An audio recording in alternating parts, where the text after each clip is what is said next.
अस्सलाम वालेकुम, नमस्ते, सत श्री अकाल। उम्मीद करता हूँ ठीक होंगे, खुश होंगे। मैं हूँ तारिक न्याज़ी, मेरे साथ मौजूद हैं। अस्सलाम वालेकुम, नमस्ते, सत श्री अकाल। मैं हूँ सवेरा खान। चलते हैं वीडियो दी जाने, फिर करते हैं गपशप। So let's go. वीडियो का टाइटल है India UPI is being copied by 40+ country including Saudi Arabia, good और bad for us. So let's play. Real time digital payment में से 40% भागीदारी भारत की है। हेलो फ्रेंड्स, मैं हूं गौरव ठाकुर और जैसे कि आपने सुना, पूरे दुनिया के total real time digital transactions में से करीब 40% अकेले इंडिया में ही होते हैं। And now what's interesting is that currently इन्हीं रियल टाइम पेमेंट्स को फैसिलिटेट करने वाला हमारा यूपीआई अब ओमान, यूएई, बहरीन, कतर और ऐसे ही 35 से 40 देशों में भी घुसने के बाद अब फाइनली इस गल्फ रीजन के मेजर प्लेयर सऊदी अरेबिया में भी एंटर करने वाला है। और एक्सपर्ट्स का तो यह भी दावा है कि वो बहुत ही जल्द यूएस डोमिनेटेड स्विफ्ट सिस्टम को भी रिप्लेस कर देगा। And now this is huge, क्योंकि अब जब इन देशों से लोग इंडिया में पैसे भेजेंगे तब हर साल इंडिया करीब 8 से 10 बिलियन डॉलर्स अपने बचाएगा। और बाय द वे, ये इतना पैसा है कि पाकिस्तान को आईएमएफ से बेल आउट पैकेज भी इससे कम मिलता है। और वेल फ्रेंड्स, मैं ऐसा इसीलिए कह रहा हूं क्योंकि इंडिया के मेजर एनआरआईज इन गल्फ कंट्रीज में ही बसते हैं और वहां की टोटल पॉपुलेशन यानी 58.2 मिलियन में से सिर्फ इंडियंस ही करीब 13.4 मिलियन है। इसका मतलब वहां पर हर 4 लोगों में एक इंडियन है। और ऐसे में क्या आपको पता है, इंडिया में आने वाले टोटल रेमिटेंस में से करीब 65% रेमिटेंस अकेले इन गल्फ कंट्रीज से ही आता है। लेकिन यूपीआई के आने के पहले इन एनआरआईज के पास पैसे भेजने के लिए यूजुअली बस 2 ही तरीके हुआ करते थे। पहला तरीका क्लासिकल कन्वेंशनल बैंक मेथड, जिसमें वीजा, मास्टर कार्ड और वेस्टर्न यूनियन जैसी कार्ड कंपनीज के मीडिएशन की वजह से सऊदी के बैंक्स करीब 6% का तगड़ा ट्रांजैक्शन फीस चार्ज किया करते। और दूसरा तरीका जो एनआरआईज के पास है वो है एजेंट्स, लेकिन उसमें भी कई एजेंट्स जैसे आपको पता है चार्ज करते हैं। सो अंदाजन एवरेज चार्ज कुछ 10% है, यानी कि आप वहां पर साल भर में जितना भी कमाते हो उसमें से रफली आपको 1 महीने की सैलरी तो सिर्फ ट्रांजैक्शन चार्ज के रूप में ही भरना पड़ेगा। और इसी लूपहोल के वजह से होने वाले लॉसेस को रिकवर करने के लिए इंडिया ने सऊदी में यूपीआई को इंट्रोड्यूस करके एक मास्टर मूव खेला है। यूपीआई को लाकर हमने मेजरली 2 जगहों पर चेंजेस लाए। पहला है चार्जेस, जहां पर कार्ड सिस्टम डोमिनेटेड बैंक्स और एजेंट्स इतने हेफ्टी चार्जेस लगा रहे थे, वहीं पर अब यूपीआई से ट्रांजैक्शन करने पर सिर्फ 132.67 की नॉमिनल फीस प्लस अमाउंट का सिर्फ 2.04% ही अप्लाई होगा। इससे बिजनेसेस के पास ऑब्वियसली काफी पैसे बचेंगे।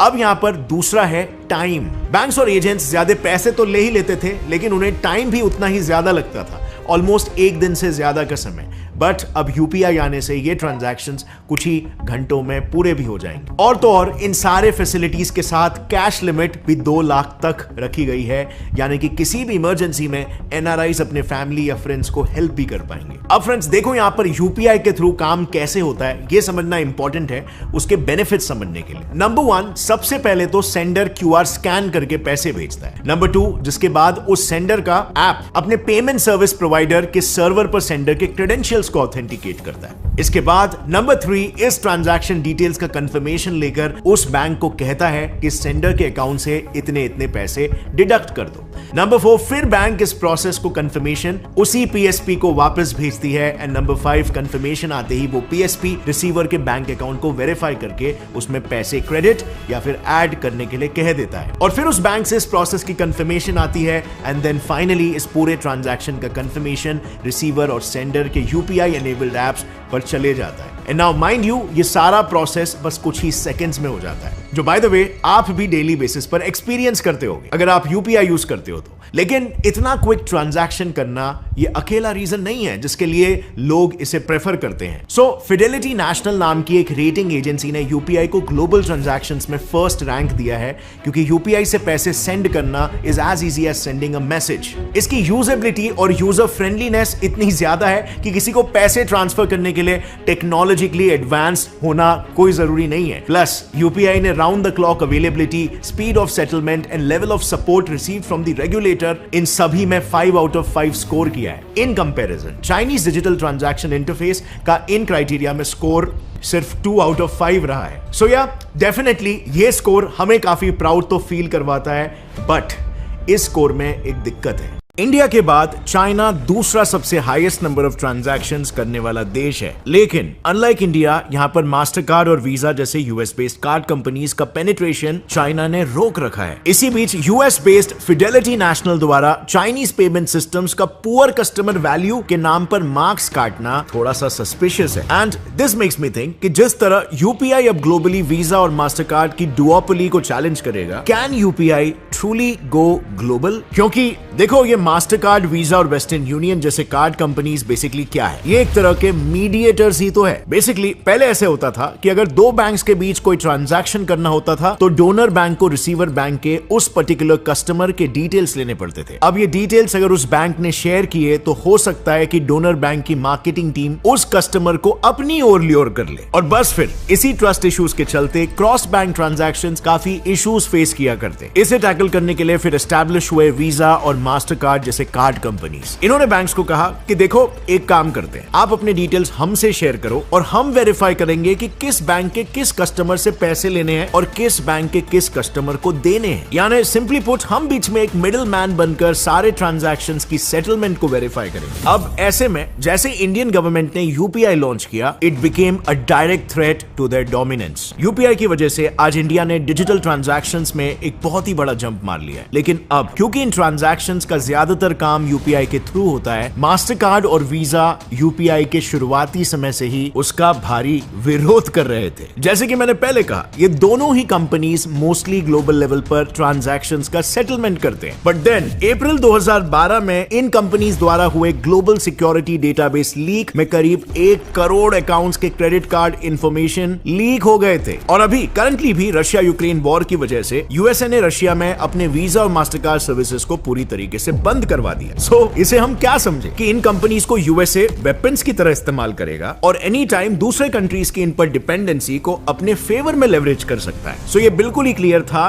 कि यूएसए के भरोसे पर पूरी तरीके से अपने बैंकिंग सिस्टम को बेस करना खतरे से खाली नहीं है। और इसीलिए सबसे पहले 2014 में गवर्नमेंट ऑफ इंडिया ने एक रूपे नाम का एक होममेड कार्ड प्रमोट करना शुरू कर दिया। ये कार्ड आपने भी देखा होगा, काफी फेमस हुआ था, आज के तारीख में भी काफी लोग इसे यूज करते हैं। और ये इसीलिए जरूरी था क्योंकि आपको अगर पता होगा, यूपीआई के शुरुआती दिनों में यूपीआई से जुड़े एप्स को यूज करने के लिए आपको डेबिट या क्रेडिट कार्ड की जरूरत पड़ती थी। अब ऐसे में हर कोई वीजा या मास्टर कार्ड की ईयरली फीस को अफोर्ड नहीं कर सकता था। सो रूपे एक काफी सस्ता ऑल्टरनेटिव बन गया जिससे यूपीआई और ज्यादा लोगों तक पहुंच पाया। And this was very successful क्योंकि यूपीआई से पहले वीजा का इंडिया में मार्केट शेयर 60% था, मास्टर कार्ड का दूसरी तरफ 30% और अमेरिकन एक्सप्रेस का 8.5%। बट 2019 तक अब रूपे और यूपीआई का शेयर करीब 58% तक पहुंच गया है। और अब कई लोगों के लिए उनका मोबाइल ही उनका वॉलेट बन गया है। इनफैक्ट सिर्फ इसी से ही गवर्नमेंट हर साल करीब 5,700 करोड़ रुपए बचाती है जो खराब नोट्स को रिप्लेस करने में खर्च होते हैं। अब इसके विरोध में वीजा ने अपनी होम कंट्री यूएस में इंडिया के अगेंस्ट कंप्लेन भी कर दिया। उनका कहना था कि इंडिया में सभी कंपनीज के लिए लेवल प्लेइंग फील्ड इक्वल नहीं है। इंडिया में वहां की गवर्नमेंट अपने सिस्टम को बहुत ज्यादा सपोर्ट कर रही है, पार्शियल हो रही है उसको लेकर। अब ऐसी सिमिलर सिचुएशन इंडोनेशिया में तब आई थी जब उनकी डोमिनेंस खतरे में थी। तब उन्होंने यूनाइटेड स्टेट्स ट्रेड रिप्रेजेंटेटिव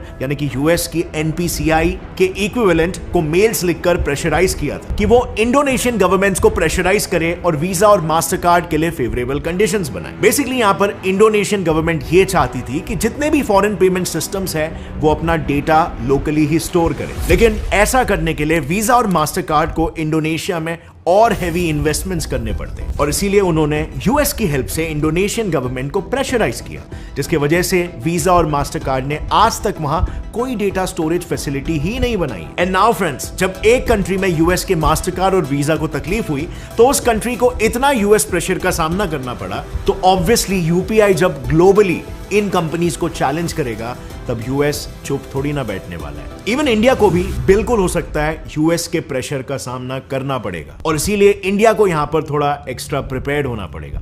खैर, ओवरऑल फॉरेन कंट्रीज में यूपीआई के इंट्रोडक्शन से जितना फायदा लोगों का होगा उतना ही फायदा गवर्नमेंट को भी होगा। इस डिजिटलाइजेशन की वजह से गवर्नमेंट के पास इन पेमेंट्स का सही रिकॉर्ड डेटाबेस में रहेगा जिससे कोई भी टैक्स को इवेड नहीं कर सकता और इससे डेफिनेटली जीएसटी कलेक्शन को भी काफी हेल्प मिलेगी और फाइनेंशियली इंडिया का सबसे बड़ा बड़ा प्रॉब्लम यानी कि ब्लैक मनी भी थोड़ा कंट्रोल में आ जाएगा, जिससे कि कई बार टेरर फाइनेंसिंग भी होती है। इनफैक्ट इसी एग्जैक्ट चीज को टैकल करने के लिए तो इंडिया ऑल्टरनेटिवली डिजिटलाइजेशन को एक और एक स्टेप आगे लेके जा रहा है by introducing the digital currency.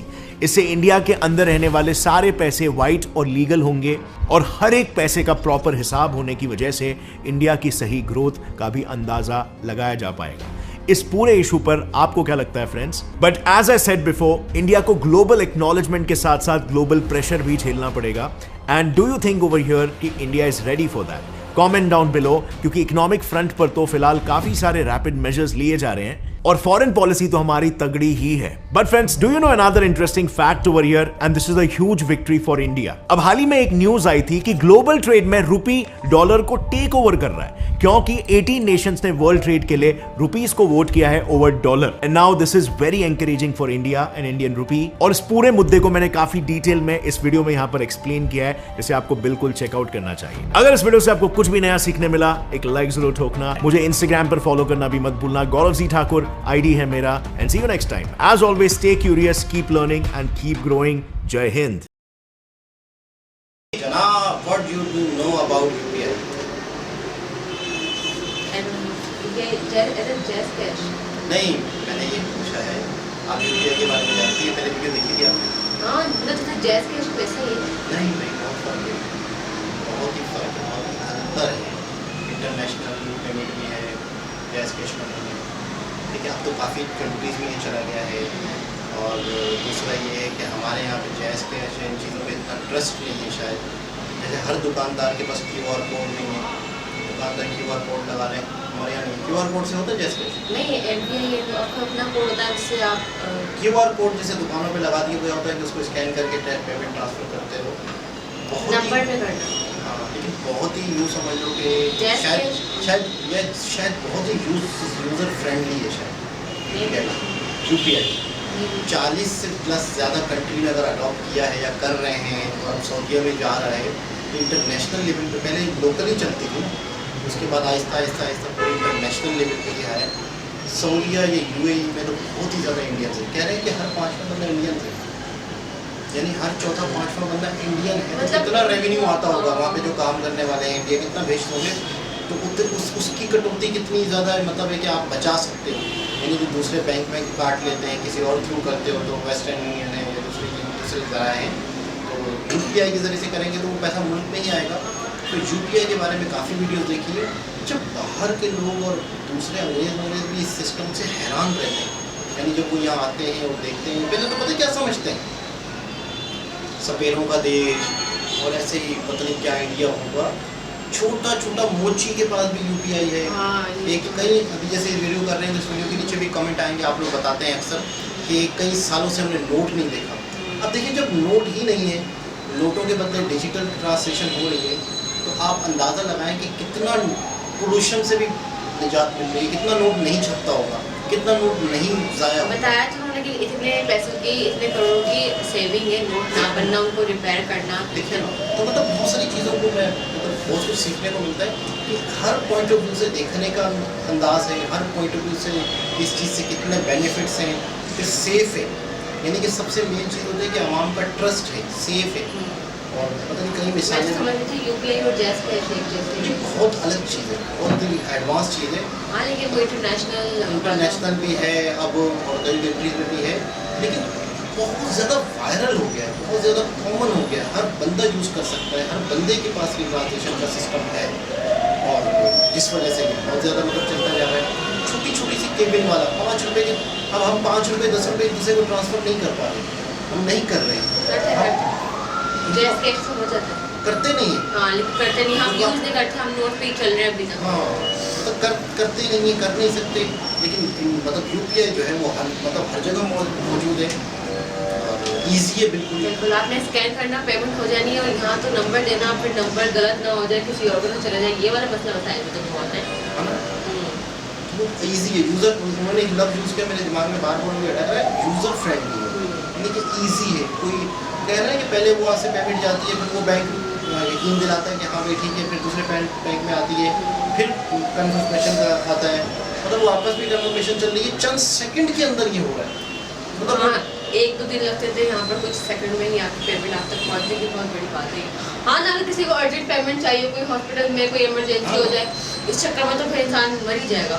बिल्कुल ऐसा ही है। और अगर आपके पास आपका मोबाइल है और आपके बैंक में पैसे हैं, तो आप अगर कहीं इमरजेंसी में हैं तो कोई इशू नहीं है, ठीक है ना। और आपके पास वॉलेट चोरी होने का मसला होता है, बहुत सारी चीज़ें हैं। लेकिन ये समझ लो कि यूपीआई की वजह से आज वो जो इंडिया को बहुत समझते ज़्यादा हैं फैसिलिटीज कि यार वो सपेरों का देश ये वो, वहाँ पर अंग्रेज लोग देखते हैं। अब ये G20 होता तो लोग बड़े हैरान थे, यार ये जो छोटी छोटी चीज़ें बना के बेच रहे हैं, हैंडीक्राफ्ट, यूपीआई का कोड लगाया हुआ है, तो उन्होंने अपने पैसे यूपीआई से ट्रांसफ़र किए।